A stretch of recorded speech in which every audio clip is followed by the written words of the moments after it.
welcome to my channel, where we discuss everything and all things politics, economy, and development in Nigeria and around the world. This is not the best of time for the National Security Advisor, Nuhu Ribadu. Only recently, the chairman of the Board of Trustees of the Northern Star, Najatu Mohammed, did a TikTok video where she stated and alleged that Nuhu Ribadu as chairman of the Economic and Financial Crimes Commission said that President Bola Ahmed Tinubu, then Governor Tinubu, was among the corrupt governors in Nigeria. And Nuhu Ribadu did not take kindly with that video, that TikTok video. And he fired a letter to Najatu Mohammed, threatening her to apologize in 5 national newspapers for lying against him, because insisting that he never said that Tinubu was corrupt, that he didn't say that. But Najatu Mohammed doubled down, saying that she would not apologize, and literally told the National Security Advisor to do his worst, that she's ready to meet them in court. And before you know it, one of the people that used to be his close pals in government in the time of Obasanjo, the former Minister of the Federal Capital Territory, Abuja, and former Governor of Kaduna State, Malam Nasir El-Rufai, threw him under the bus and bagged Najatu Mohammed, insisting that indeed Nuhu Ribadu did say that Tinubu was corrupt, and he brought out newspaper evidence and cited Federal Executive Council meeting minutes that could be referenced to solidify Najatu's allegation or claims. While that was just about to settle down, there was a bombshell from the Binance. One of his former head of financial crime compliance of Binance, an American citizen, alleged that Nuhu Ribadu, as National Security Advisor, demanded billions from him and his organization, to fund his political ambition. In other words, telling Nigerians that Nuhu Ribadu has political ambition to succeed Bola Ahmed Tinubu in future, and he allegedly needed a war chest to do that. So this former head of financial crime compliance is Tigran Gambaryan.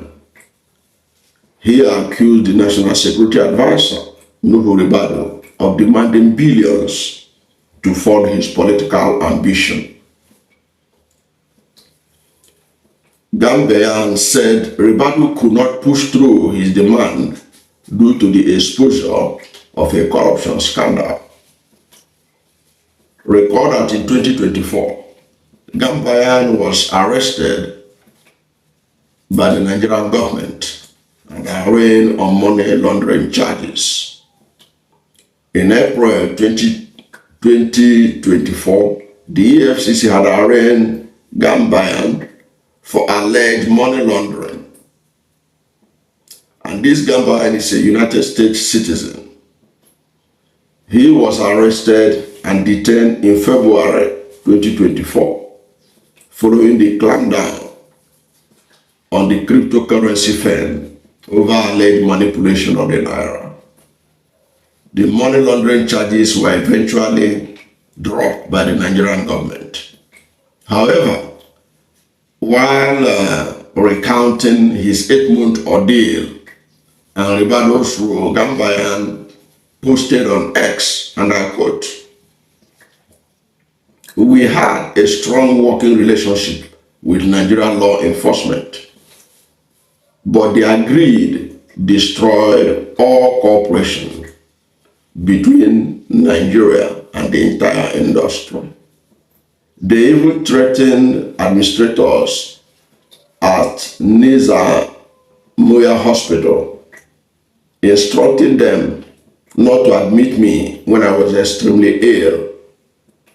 Additionally, they pressured the hospital to withhold my medical records from my attorneys.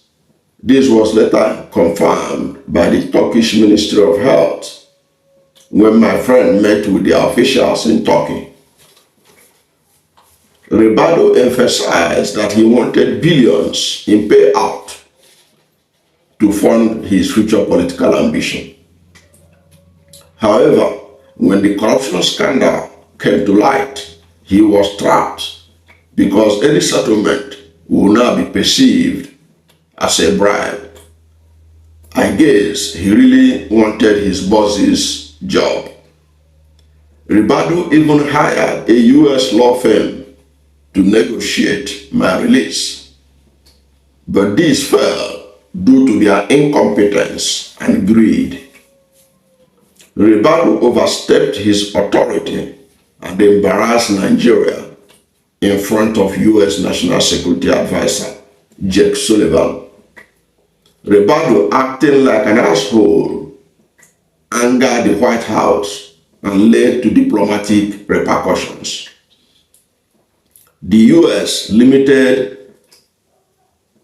visas to the Nigerian delegation for United Nations General Assembly, and Biden refused to meet with Tinubu until my situation was resolved. In the end, Ribadu overestimated his influence.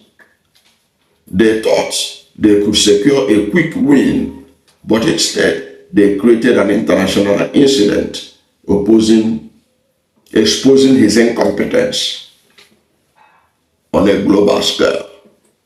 That is it for me for now. I don't want to dwell on this, but it is important for Nigerians to get the facts. I met amazing people in Nigeria. It is a shame that these mopeds are in charge. End of quote. By this ex-official of Binance, who has alleged that billions was demanded by the National Security Advisor, allegedly, to fund his future political ambition. Now, Ribadu was not the only person this Gambaryan accused of corruption. He also mentioned some lawmakers in the National Assembly. One of them has reacted and challenged him to bring evidence of them demanding money from him.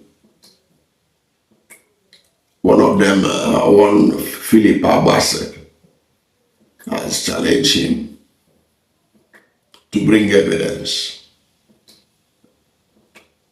But the man narrated how they set the whole thing up with fake media, fake recording systems and all that. Being a smart person, according to him, he was able to know that all these things were set up. They demanded money from that, what he alleged. But this man, Abbas, said he should provide evidence. While the Ibrahim Idris, the Minister of Information, has also tried to make a defense for the National Security Advisor. But you and I know that The Binance matter was another example again of Nigeria not acquitting itself well as a responsible member of the international community. Because the Binance allege that they came to Nigeria voluntarily. They were invited to Nigeria. And when they get to Nigeria, that they were literally kidnapped and was made to face charges. So when they were coming to Nigeria, they were not informed of the likelihood of being put on trial. They only came voluntarily, but they said that when they came, they were kidnapped. But there was some important thing he said there. He said that what the National Security Advisor did created a problem between the White House, between the office of the President of America and Nigerian government. He said because of that, America reduced the number of delegates from Nigeria to attend the United Nations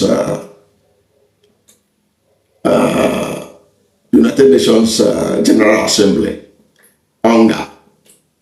But you remember, at that time, the government passed that thing off as a way to cut down the government, it cut down the delegation, to cause cost of governance. If you remember, Ajuri Ngilale issued a statement in 2024, August, that President Bola Ahmed Tinubu has ordered the cut in the size of delegates to UNGA. But now, the ex-Binance head of financial crime compliance is claiming that what actually happened was that because of his detention and the alleged actions of the National Security Advisor, that Biden cut down the size of Nigerians that will be allowed to attend that UNGA. That is, to me, that's a strong revelation. And this guy that did this Binance ex-head of financial crime compliance, he has a lot of regards for Nigerians. And he wondered, why should this kind of people be those in charge of Nigeria? You know, he sort of had a lot of Nigerian people, but he pitied Nigerian people for being under the